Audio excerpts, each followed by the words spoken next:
வணக்கம். இந்த பதிவில் பல வகை ரோஜாக்களை எப்படி வளர்க்கலான்ற குறிப்புகளை பார்க்கலாங்க.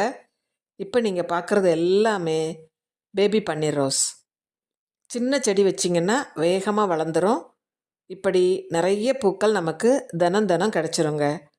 வருடம் முழுவதும் பூக்கக்கூடிய ரோஜாக்களில் இதுவும் ஒன்று. நாட்டு வகை ரோஜாக்கள் எப்படி தொடர்ந்து பூக்குமோ அதுபோல் நமக்கு இந்த பேபி பன்னீர் ரோஸ் தொடர்ந்து பூக்களை கொடுத்துரும்.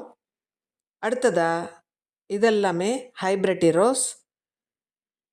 இந்த ஹைப்ரிட்டி ரெட் கலர் உங்களுக்கு தனித்தனி கிளையில் பூத்தாலும் நமக்கு அழகான பூக்களை கொடுத்துரும். இது எல்லாமே பிரிட்டிஷ் குயின் ரோஸ். எவ்வளோ அழகாக நிறைய பூக்கள் இருக்குது பாருங்கள். பனிக்காலம்ன்றதுனால சில இதழ்கள் கலர் மாறி இருக்குது. இப்படி எல்லா வகை ரோஜாக்களும் வளர்க்கக்கூடிய ஏற்ற நேரமாக இந்த சீசன் இருக்குது.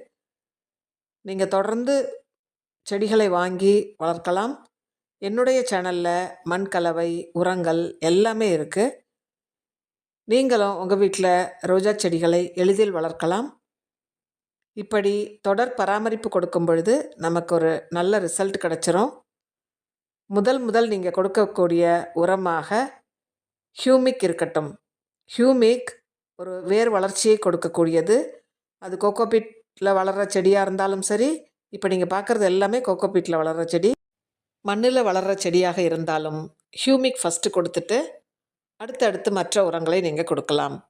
வேர் வளர்ச்சிக்கு அவசியமான ஒரு உரம் ஹியூமிக். அது ஆர்கானிக் உரம்ன்றதுனால நீங்கள் தாராளமாக எல்லா செடிகளுக்குமே கொடுக்கலாம். காய்கறிகள், பூக்கள் எல்லாவற்றிற்குமே கொடுக்கலாம். எவ்வளோ கொத்து கொத்தாக பூக்கள் இருக்குது பாருங்கள். அடுத்தடுத்து நாம் கொடுக்கக்கூடிய உரம் இந்த பூக்கள் அதிகமாக பூக்க பொட்டாஷ்.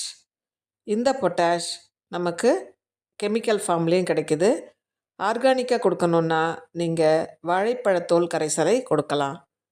அதுவும் பொட்டாஷ் தான். இப்படி இந்த பொட்டாஷ் 1 லிட்டர் தண்ணிக்கு 1 கிராம் கலந்து செடிக்கு மண்ணிலையோ அல்லது கோகோபீட்லேயோ ஊற்றிருங்க. ஹெல்த்தியான பூக்களும் அடர்த்தியான நல்ல ஒரு நிறத்தில் நமக்கு பூக்கள் கிடச்சிரும். இப்படி ஹியூமிக், பொட்டாஷ் இவை இரண்டுமே ரோஜா வளர்ப்பில் முக்கியமான உரமாக இருக்குது. மேலும் பல தகவல்களுக்கு என்னோடய சேனலை பாருங்கள். தேங்க்யூ ஃபார் வாட்சிங்.